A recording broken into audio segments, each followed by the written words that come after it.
Luego tenemos por acá la parte de fisiología. Recuerden el automatismo, chicos, es la propiedad por la cual el corazón genera su propio impulso. Genera su impulso eléctrico.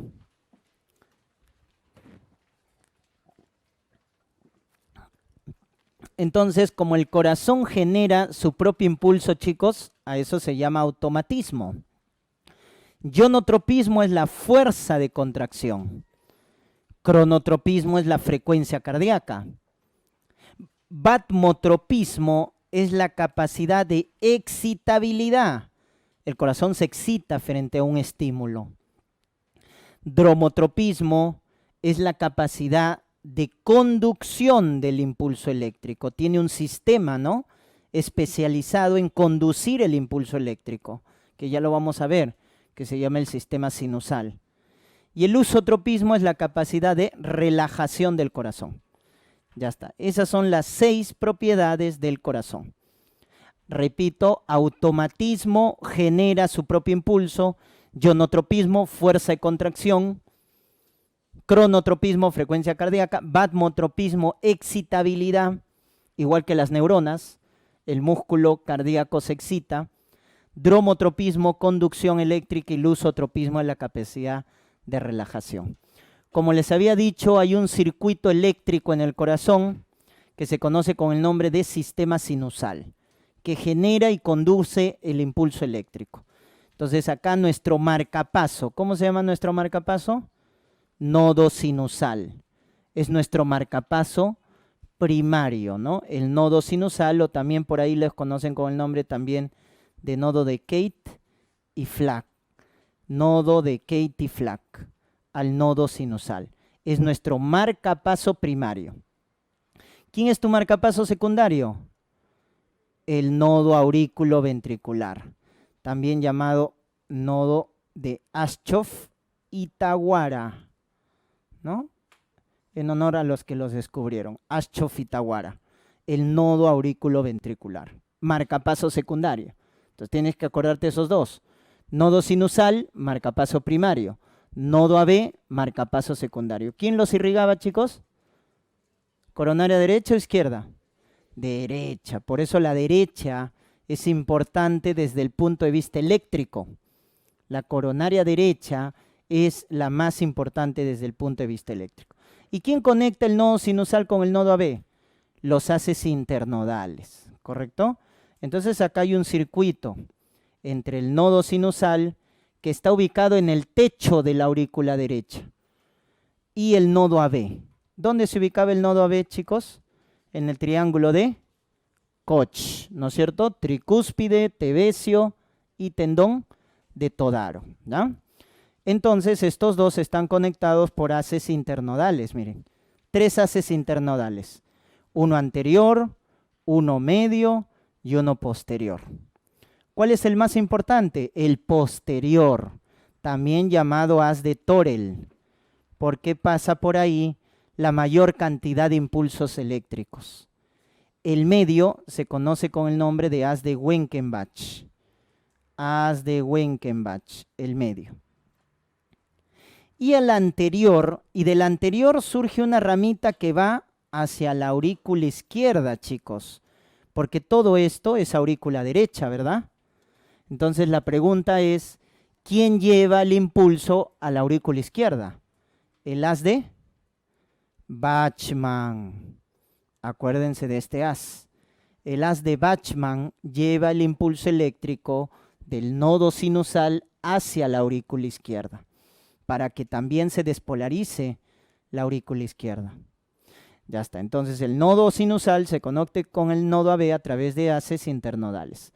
El más importante, el posterior, llamado Torel, y el haz de Bachmann, acuérdate que lleva la aurícula izquierda.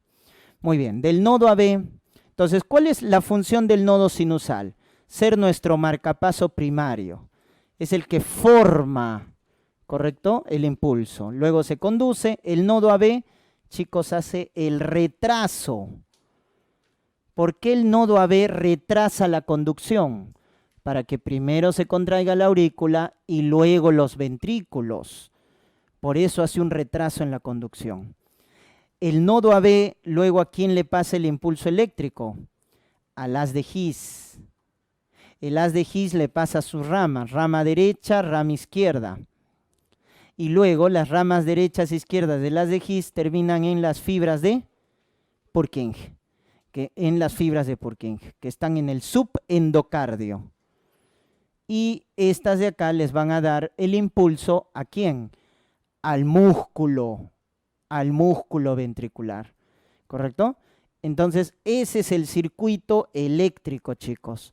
Nodo sinusal, nodo AB, hace el retraso el nodo AB, luego el haz de His, rama derecha, rama izquierda, y termina, miren, en las fibras de Purkinje, a las cuales también se les conoce con el nombre de marcapaso terciario. Las fibras de Purkinje son nuestro marcapaso terciario. El nodo sinusal es el primario, el nodo AB es el secundario y las fibras de Purkinje es el marcapaso terciario. ¿Y cuál es el dato? Que son los que tienen la mayor velocidad de conducción. ¿Quién es el que tiene la mayor velocidad de conducción? 1 a 2 metros por segundo.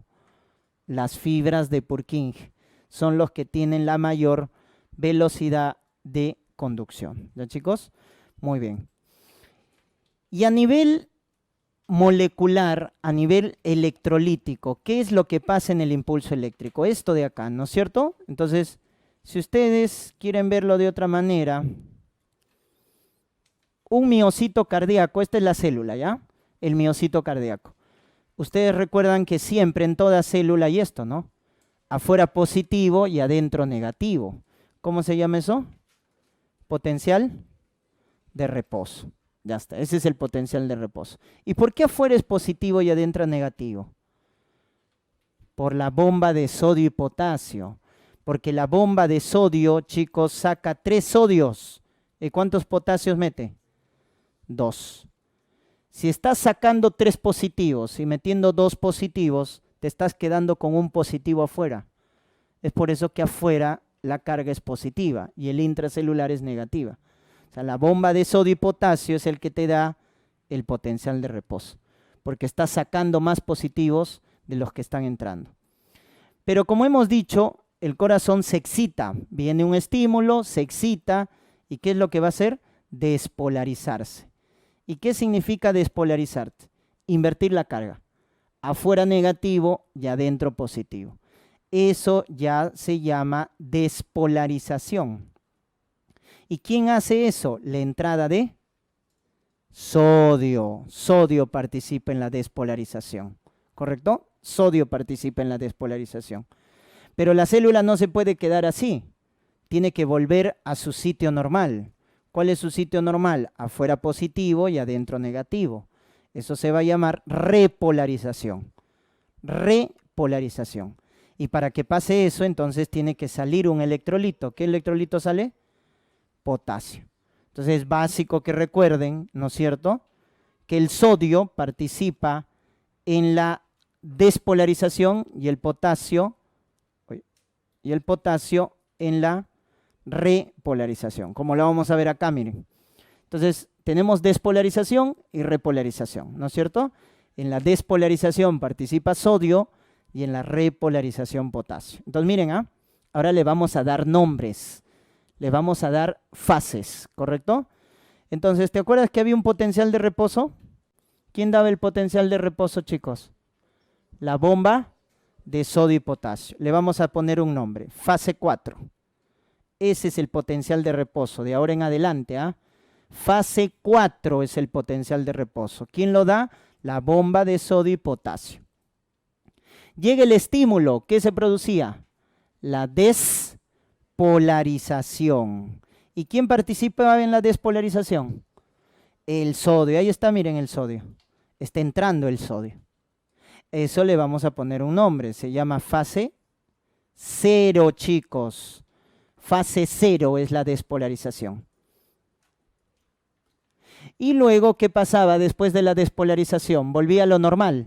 Repolarización. ¿Y quién participaba en la repolarización? Potasio. Ahí está, miren el potasio cómo está saliendo. Le vas a poner un nombre, fase 3. Ya está. Quisiera que te acuerdas esas tres. Primero, tiene que estar claro esto de acá. Fase 4, potencial de reposo. Viene el estímulo, se despolariza. ¿Por qué se despolariza? Porque entra sodio. ¿Cómo se llama la fase? 0. Y luego se repolariza. Para repolarizarse, tiene que salir potasio. Fase 3, chicos. Ya está. ¿Qué fases nos están faltando? 1 y 2. Esas dos son especiales. ¿Por qué? Porque en la 1, acá está, miren la fase 1, miren, sale potasio. O sea, la fase 1 también es repolarización. Pero como ocurre antes que la fase 3, entonces le vamos a poner un nombre. Repolarización precoz a la fase 1. La fase 3 será repolarización tardía o definitiva. Ya está, esa es la diferencia. Fase 1, repolarización precoz. Fase 3, repolarización tardía. Y chicos, la fase 2, acuérdate, sí es importante, se le llama fase de meseta. Porque ¿quién entra en esa fase 2? Calcio. ¿Y para qué entra ese calcio? Para que luego induzca la contracción del miocito. La contracción del músculo cardíaco se debe al calcio. ¿Y dónde entra el calcio? En la fase 2, también conocida con el nombre de meseta. ¿Correcto? Ya está. Entonces eso tú tienes que tener claro. ¿Ah? Cuando yo te pregunte en el simulacro, ¿quién participa en la fase 3? Sodio, potasio, calcio. En la fase 3, potasio. En la fase 0, sodio. En la fase 2, calcio. En la fase 4, bomba de sodio, potasio. Ya está. Eso debe estar ahí. Y lo que estamos viendo ahí, chicos, es el llamado potencial de acción rápido. Lo que están viendo ahí, miren, y tú siempre lo vas a ver en los libros de fisiología de esta manera. Y tú entonces, cuando veas eso, potencial de acción rápido. Esto de acá, esta línea horizontal, ¿qué era? ¿Qué fase? 4, perfecto. Esta línea vertical, fase 0. ¿Quién entraba? Sodio. La 1, olvídate, ¿ya? La 1 no vale. 2. En la 2, calcio. Y en la 3, potasio. Perfecto, miren. Sodio. Y acuérdate, de acá hasta toda tu carrera, porque esto es lo que más nos olvidamos conforme vamos avanzando. Cuando sean residentes así, a veces se olvida. Entonces así, fase 0, sodio. Fase 2, calcio. Fase 3, potasio. Ya está. Ese es el potencial de acción. ¿Y saben por qué se llama rápido, chicos?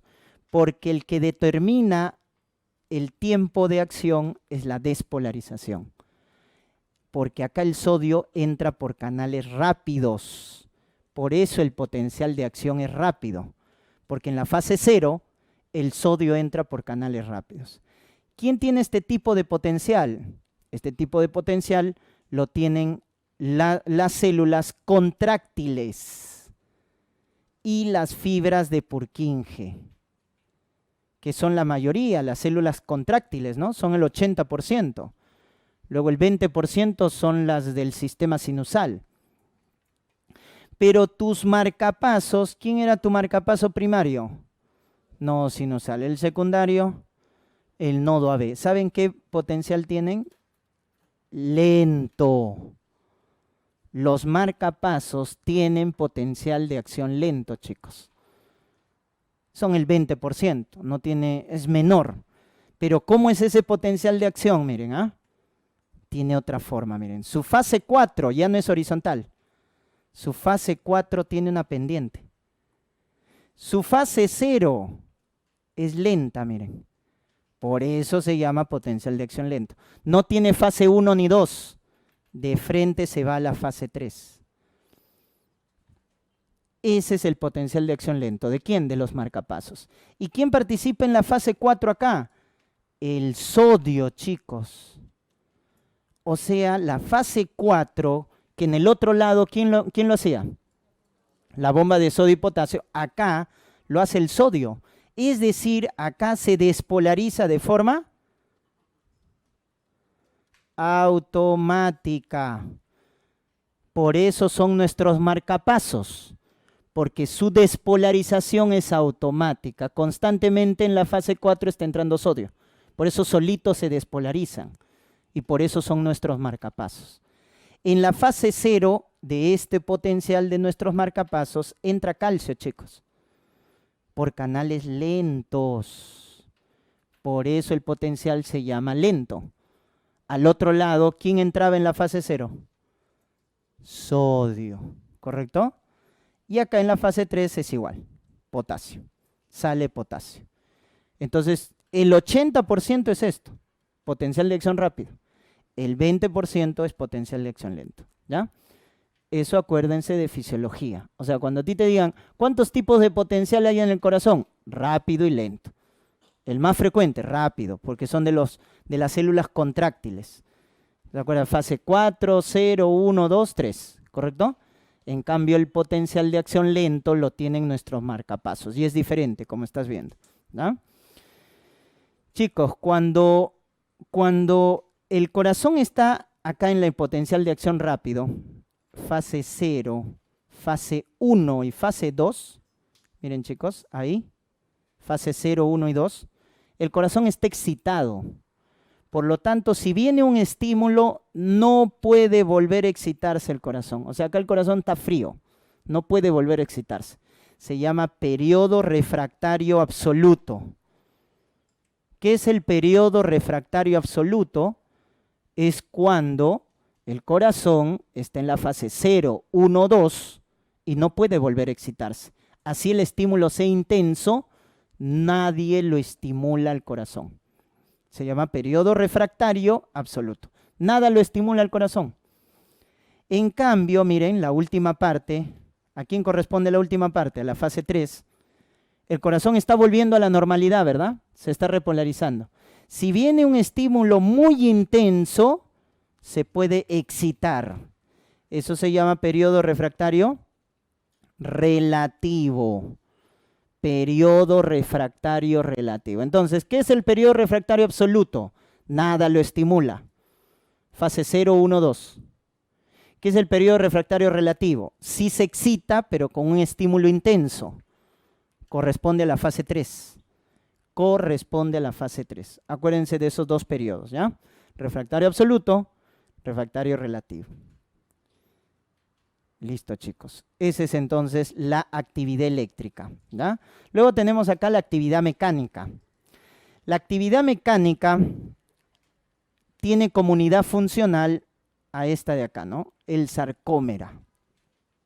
Esta es la unidad funcional de la contractilidad, sarcómera, que está delimitado por dos líneas Z, que son esas barras celestitas. Dos líneas Z, eso delimita el sarcómera.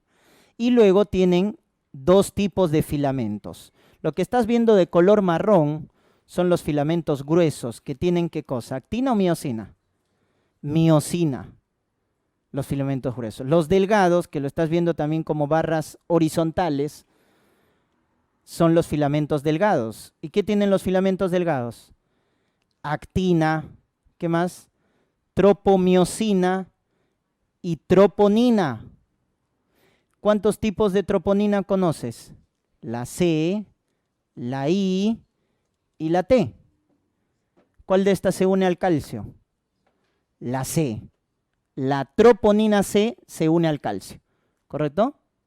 La troponina C se une al calcio. Eso acuérdate. Entonces, en el filamento delgado tienes tres proteínas: actina, tropomiosina y troponinas. En el grueso tienes miosina. Y se forman acá una especie de bandas, ¿correcto? Ya está. La banda central se llama banda A, que es esto de acá. Todo el filamento grueso que están viendo al centro, esa es la banda A. La periférica es la banda I. Y la más central es la banda H, ¿correcto? La más central, la banda H. Ya está, acuérdense. Banda A, miren, todo el filamento grueso. Todo el filamento grueso forma la banda A. Este espacio que ves al centro, ¿no? El espacio que ves al centro, banda H. Banda H, el espacio del centro. Y periférico, la banda I. Periférico, acá, afuera, externo, banda I. ¿Ya, chicos? Ya está. ¿Para qué les digo eso? Porque cuando el sarcómero se contrae, esas bandas se alteran, pues, chicos.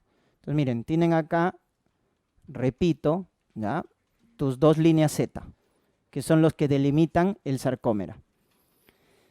Tienes tu filamento grueso al centro. Esto vamos a hacer el grueso, ¿ya? La miosina. Y tus delgados afuera. Acá. Esos son los delgados. Entonces yo lo que te decía de bandas era esto. Pues mira, todo el filamento grueso forma la banda A. La parte del centro, esto de acá es la banda H. Y la parte periférica es la banda I. Ya está. Así está delimitado el sarcómera. Y acá el sarcómera está relajado. Porque cuando viene el calcio, ¿qué pasa cuando viene el calcio? ¿En qué fase entraba?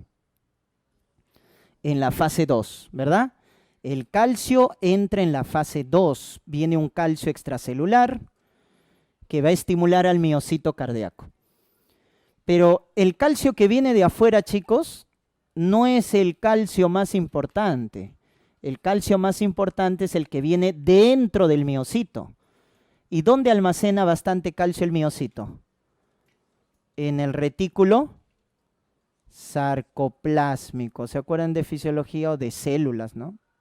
El retículo sarcoplásmico almacena bastante calcio. Entonces, ¿saben cómo es la historia? El calcio que viene del extracelular en la fase 2 estimula al retículo sarcoplásmico a que se libere más calcio. Y ese exceso de calcio que viene al final del retículo sarcoplásmico se va a unir ¿a quién? A la troponina C. Y cuando el calcio se une a la troponina C, estimula a que interaccione la actina con la miosina. La actina que está en el filamento delgado y la miosina que está en el filamento grueso. Van a interaccionar.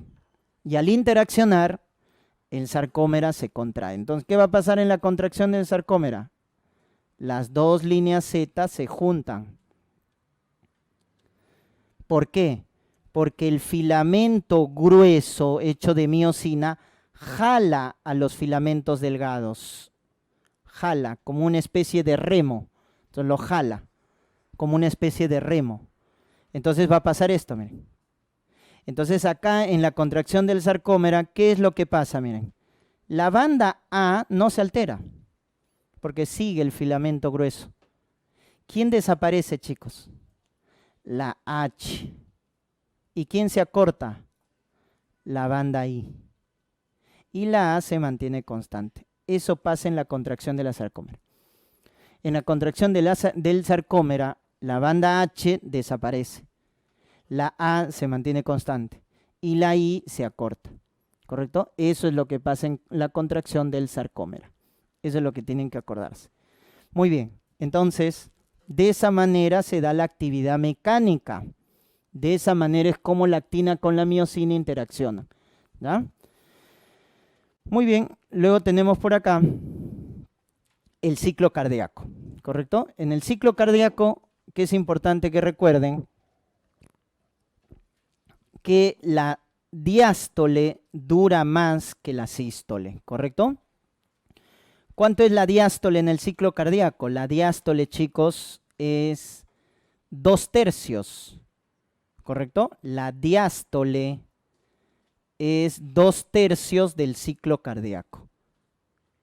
Y la sístole es 1/3 del ciclo cardíaco. Entonces, acuérdense que la diástole dura más que la sístole en el ciclo cardíaco. ¿Y cuáles son las dos etapas de la diástole? Las dos etapas de la diástole son la relajación isovolumétrica, lo vamos a poner por acá abajo, ya mejor. Miren, síganme. La relajación isovolumétrica y el llenado ventricular.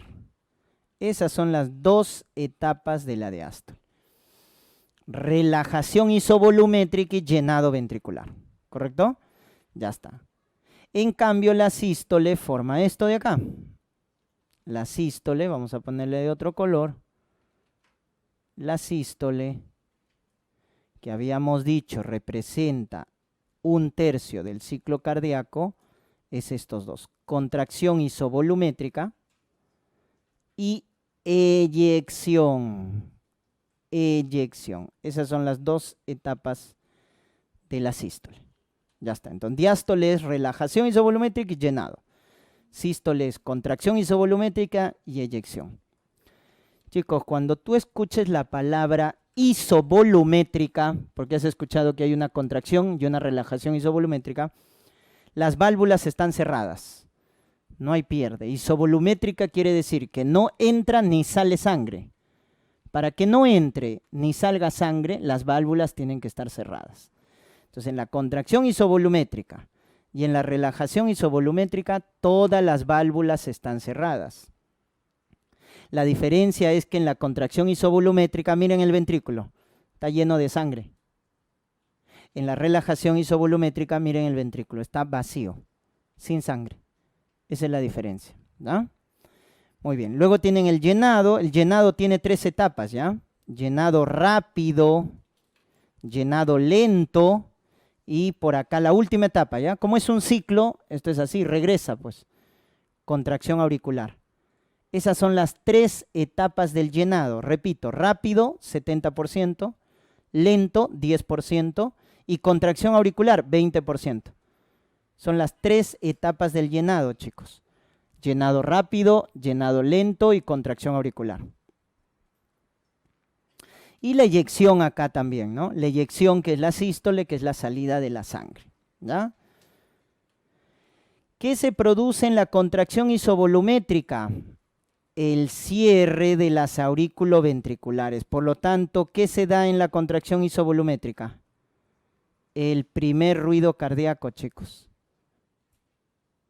En cambio, ¿dónde se cierran las semilunares o sigmoideas? En la relajación isovolumétrica. O sea, en la relajación isovolumétrica se da el segundo ruido por el cierre de las semilunares. Miren, ahí está. Contracción isovolumétrica, primer ruido. Relajación isovolumétrica, segundo ruido. ¿Correcto? Y miren dónde se da el tercer ruido. ¿Ah? ¿Dónde se produce el tercer ruido? En el llenado rápido. ¿Por qué se produce el tercer ruido? Por el llenado rápido. ¿Y el cuarto ruido por qué se produce? Acá está el cuarto ruido, miren. El cuarto ruido se produce por la contracción auricular. Acuérdate, tercero, llenado rápido. Cuarto ruido, contracción auricular. ¿Ya? Muy bien, entonces cuando yo escucho los ruidos, miren, cuando escucho los ruidos, tengo el primer ruido, ¿no? El famoso loop. Y el segundo ruido, dup. Loop, dup, loop, dup. Ya está. Primer ruido y segundo ruido. Entre el primero y el segundo ruido, ¿qué se da? La sístole. Y después del segundo ruido se da la diástole. Hasta el primer ruido. Siguiente, ¿no? Ya está. Por eso, ¿quién dura más? La diástole. La diástole dura 2/3. La sístole solo dura 1/3. Entonces, loop, dup, loop, dup, loop, dup. Entre el primero y el segundo ruido, esa es la sístole.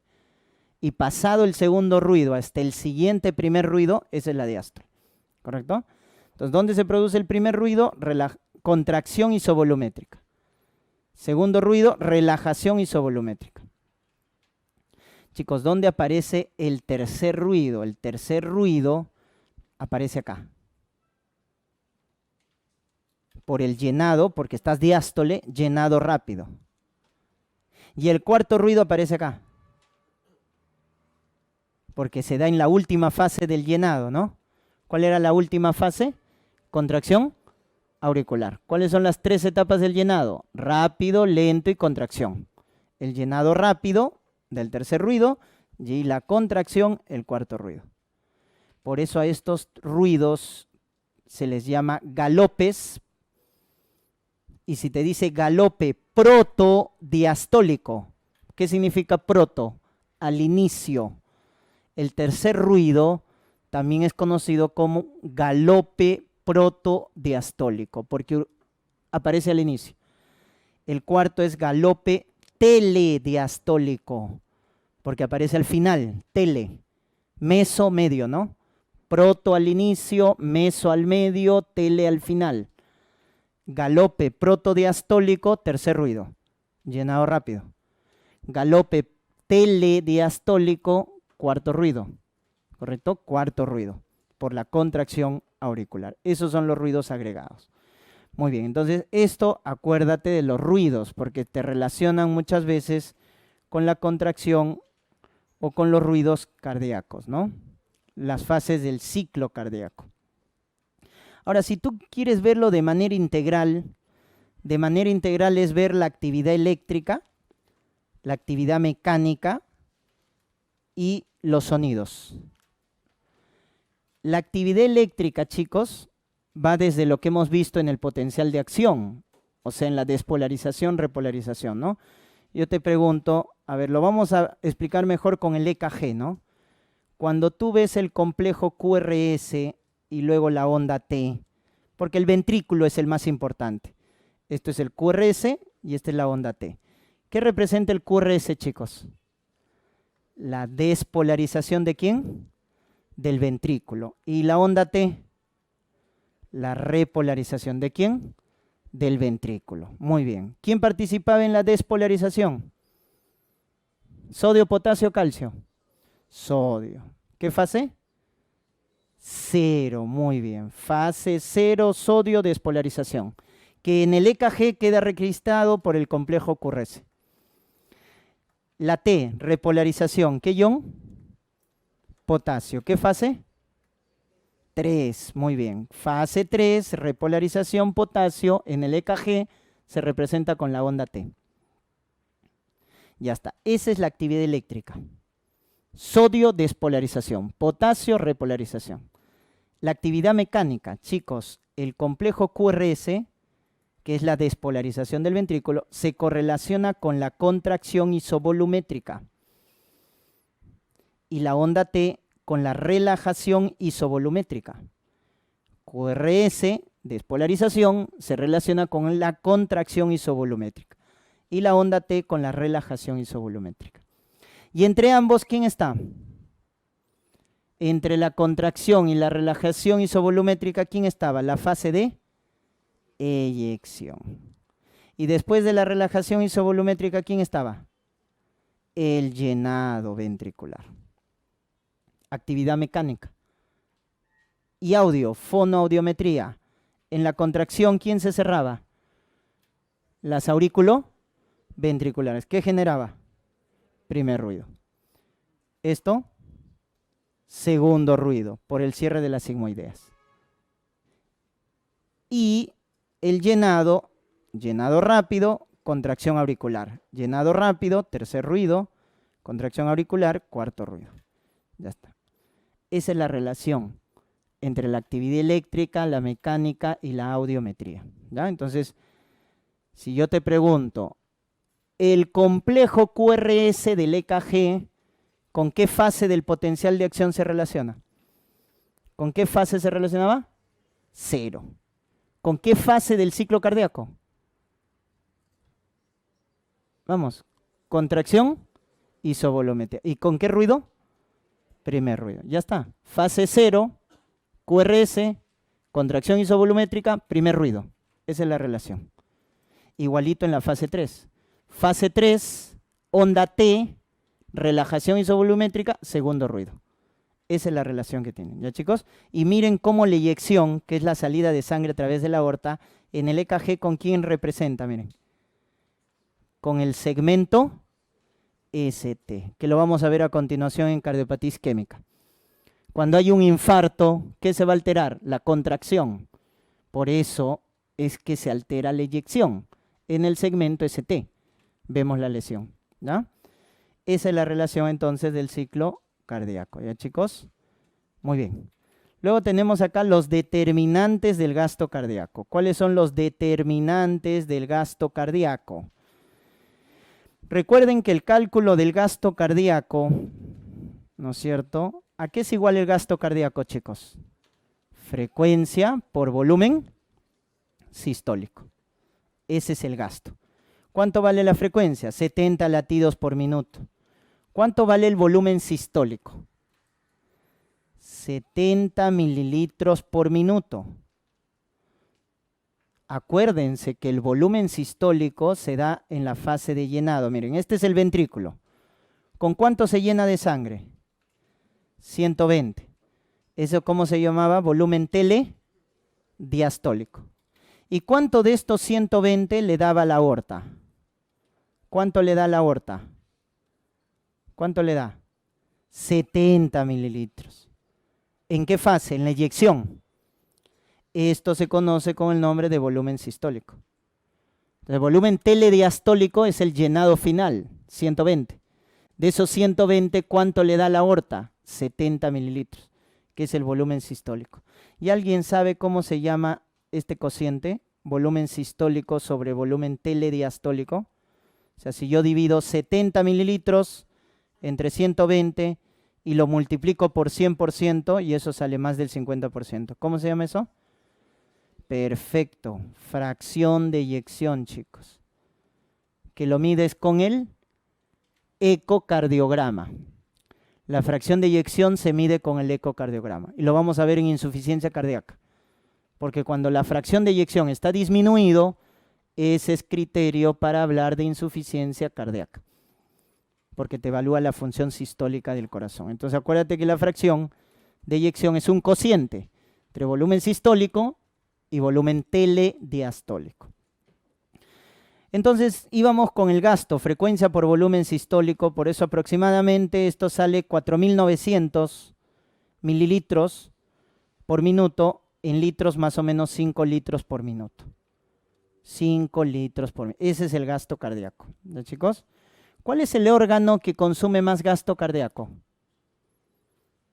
Consume el 25% del gasto cardíaco. ¿Quién es? Hígado, muy bien. El hígado es el que te consume más gasto cardíaco. Pero ¿quién es el que te consume más gasto por gramo de tejido? Te consume el 20% del gasto cardíaco y cada órgano pesa 150 gramos, o sea, entre los dos, 300 gramos. ¿Quién? Riñón. El riñón es el órgano que consume más gasto por gramo de tejido. Cada riñoncito pesa 150. Entre los dos, 300 gramos. Y ese 300 gramos se lleva el 20% del gasto cardíaco. En cambio, el hígado pesa 1 kilo, ¿no? Y 1 kilo se lleva el 25%. O sea, si te preguntan, ¿qué órgano consume más gasto cardíaco? Es el hígado. ¿Quién consume más gasto por gramo de tejido? Riñón. Por gramo de tejido, riñón. ¿Ya? Entonces, este gasto cardíaco, que depende de la función cardíaca, ¿cuáles son sus determinantes para que el corazón dé un adecuado gasto? Son los trabajos que hace el corazón. Entonces se llama precarga, poscarga y contractibilidad. Son los que determinan el gasto cardíaco. Chicos, ¿qué es la precarga? El retorno venoso, la volemia. O sea, el corazón recibe sangre. Esa es la precarga.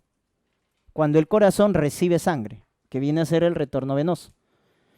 Y luego viene la poscarga. La poscarga, chicos, es la resistencia a la salida de la sangre. Resistencia a la salida de la sangre.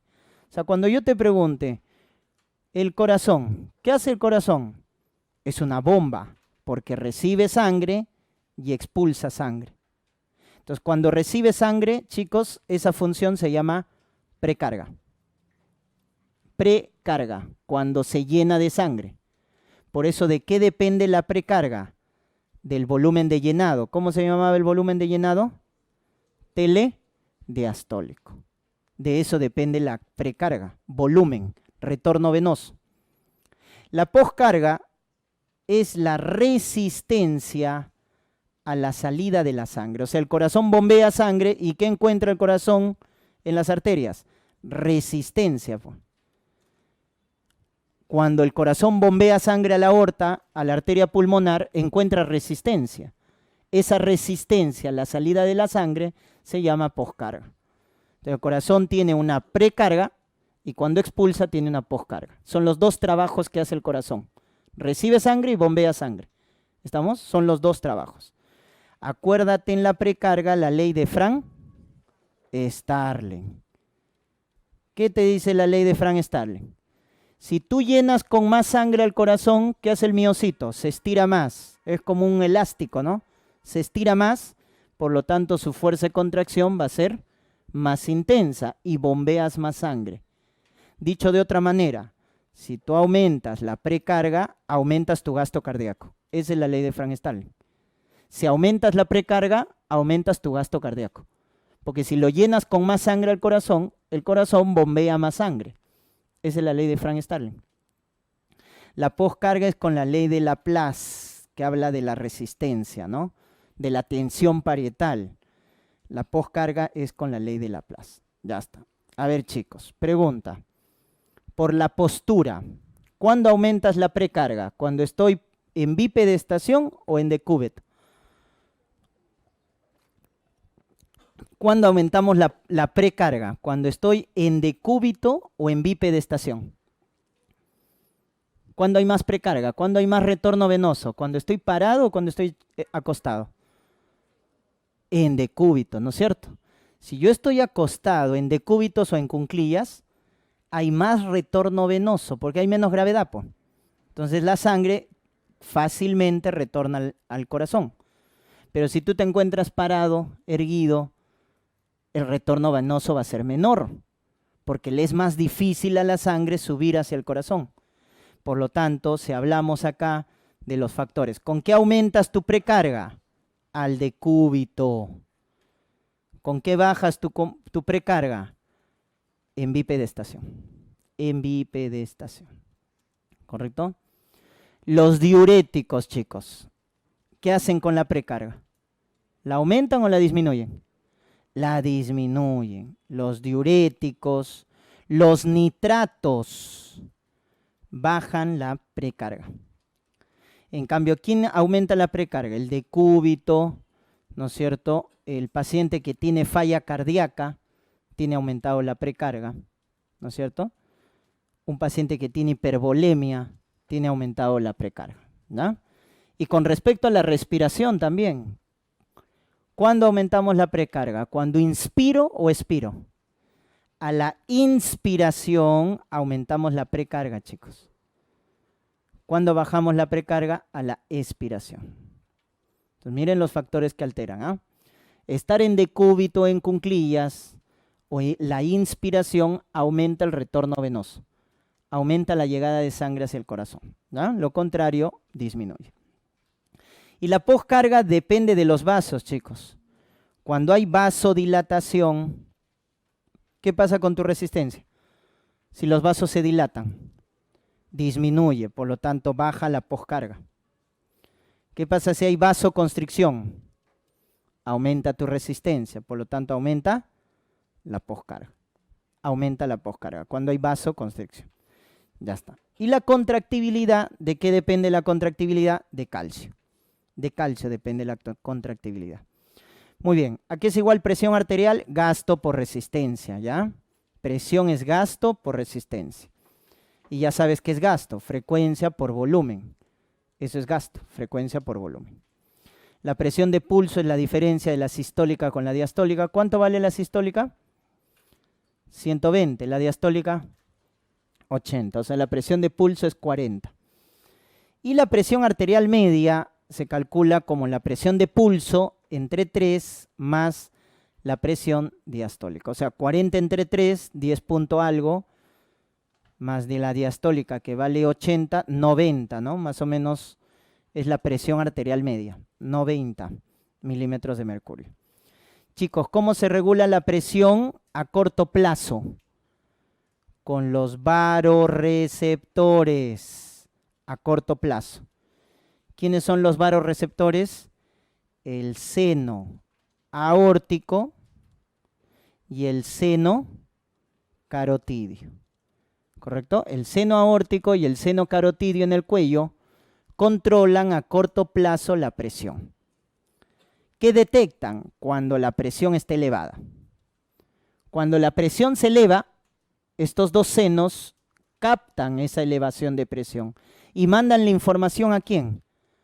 Al bulbo raquídeo, que es el centro vasomotor. Y el bulbo raquídeo lo que va a hacer como le están informando que la presión está elevada, entonces ¿a quién va a activar? Al parasimpático. ¿Y a quién va a deprimir?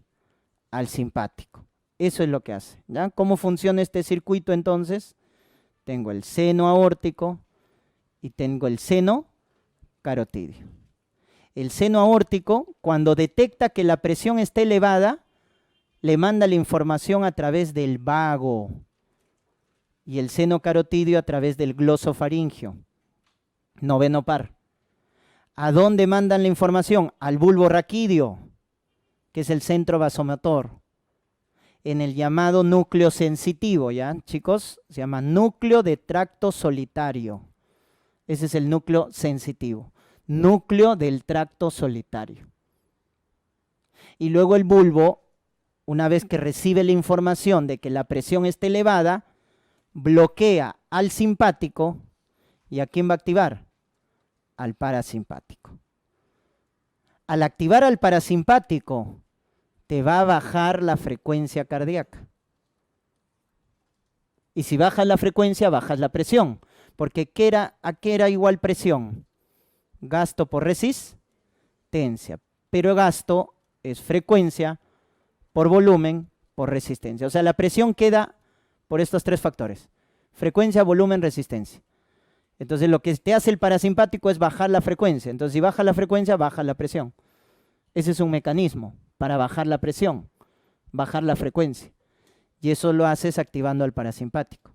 Y al bloquear el simpático, ¿qué vas a hacer? Al bloquearla el simpático, eso es más importante para bajar la presión, porque al bloquear al simpático, no solo también vas a bajar la frecuencia cardíaca, sino que vas a bajar la resistencia, porque los vasos se van a dilatar.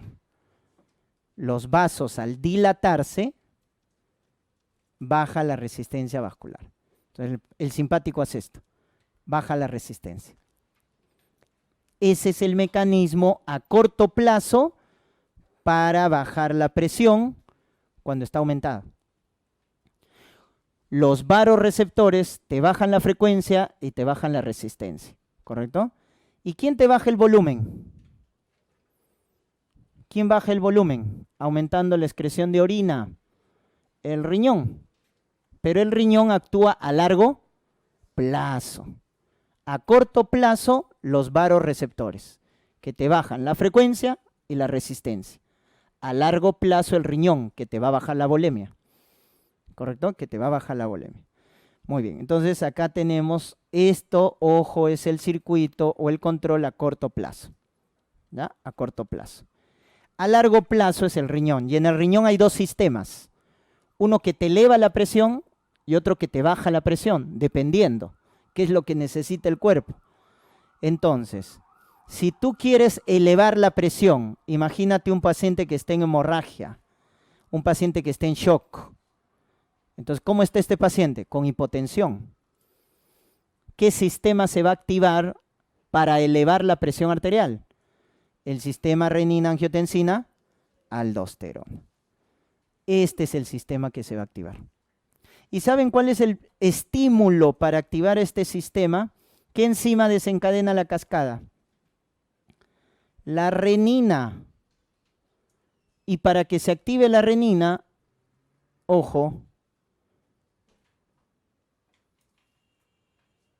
a ver, vamos a ver. ¿Qué pasó? Ya. Para que se active la renina, que es el que desencadena la activación de este sistema, este es el principal estímulo, chicos. Hipoperfusión de la arteriola aferente. Porque cuando le llega menos sangre a la arteriola aferente, ¿qué célula se activa? La yuxtaglomerular. ¿Y qué produce la célula yuxtaglomerular? Renina. Renina. Entonces, cuando un paciente está con hemorragia, cuando un paciente está en shock, hay hipoperfusión de la arteriola aferente. Esto activa a la célula yuxtaglomerular a que produzca renina. Y acá se activa la cascada, porque la renina, ¿quién va a degradar? Al angiotensinógeno, que lo produce ¿quién? El hígado. ¿Cuántos aminoácidos tiene el angiotensinógeno? 14. Miren qué hace la renina, le quita los últimos 4. Se queda con 10 aminoácidos, angiotensina 1.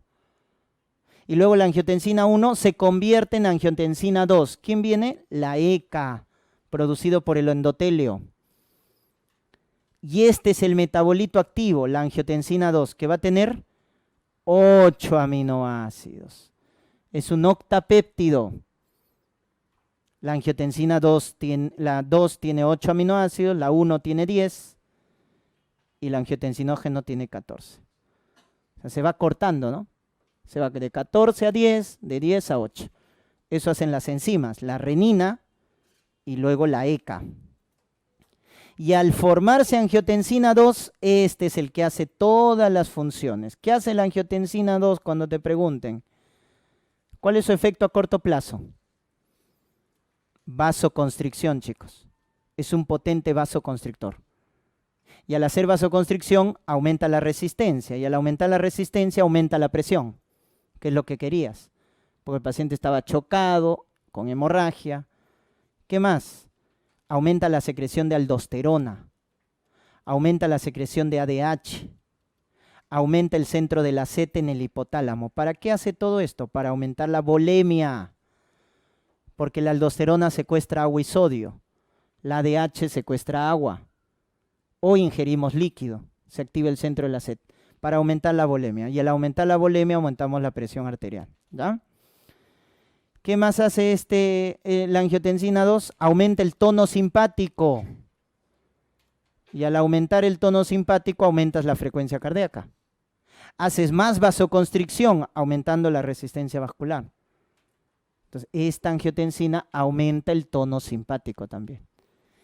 Y es deleterio para el corazón, porque a largo plazo la angiotensina 2 hace fibrosis, hipertrofia del corazón, chicos. O sea, hace el llamado remodelado cardíaco. Por eso, ¿quiénes son los fármacos antirremodeladores? Los YECAs, porque te bloquean la angiotensina 2. Son los antirremodeladores. Entonces, con todo esto, ¿qué hace? Eleva la presión arterial. Esa es su función. Para eso nació el sistema renina-angiotensina-aldosterona, para elevar la presión arterial, haciendo estas funciones, ¿ya? Muy bien. ¿Cuál es el sistema antagónico al sistema renina-angiotensina? Entonces, tú acuérdate, ¿ah? ¿Quién estimulaba toda la cascada? Sistema renina-angiotensina, la hipovolemia, la hipotensión, ¿no es cierto? Eso estimulaba, porque le llegaba menos sangre al riñón. Su sistema antagónico se activa cuando hay mucha volemia. ¿Qué pasa si tenemos mucho volumen sanguíneo? El corazón, ahí está, el miocardio se dilata, pues. Se dilata más de lo normal, porque tienes mucho volumen. Entonces el miocardio, al dilatarse más, produce una hormona. El miocardio produce una hormona, chicos. Se llama péptidos natriuréticos. Auricular, cerebral, el B. Auricular, cerebral. Y el C, endotelial. Hay 3 tipos de péptido natriurético. A, B, C. Auricular, cerebral, endotelial. Entonces miren cómo se forman los péptidos cuando hay bastante volemia. ¿Y qué hace el péptido natriurético? Bloquea todo el sistema renina. O sea, si tú te acuerdas qué es lo que hace la angiotensina, el péptido natriurético hace todo lo contrario. ¿Qué hace entonces el péptido natriurético? Vasodilatación, con lo cual baja la resistencia. ¿Qué hace el péptido natriurético? Bloquea la secreción de aldosterona, bloquea la secreción de ADH y aumenta la diuresis. Porque si no tienes aldosterona y no tienes ADH, es como el paciente que toma alcohol, ¿no? Cuando tomas etanol, ¿a qué hormona bloqueas? Al ADH. ¿Has visto el borrachito cómo orina? Porque no tiene ADH. Entonces empieza a orinar bastante. Entonces, ¿qué haces esto? Bajas la volemia. Y bajas el tono simpático. Y evita el remodelado. Evita la fibrosis, evita la hipertrofia. Chicos, simplemente es todo lo contrario de la angiotensina. Si tú te acuerdas de la angiotensina, todo lo contrario es el péptido natriurético. Por eso le llaman el cardioprotector endógeno. Cardioprotector endógeno, los péptidos natriuréticos, porque evitan el remodelado. Entonces, al hacer todo esto, bajan la presión arterial.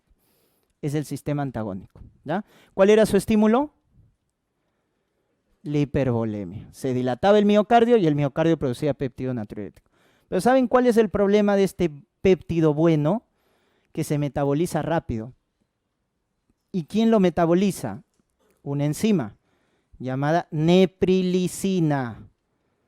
Esa es la enzima que metaboliza los péptidos natriuréticos. Se llama neprilicina, ¿ya?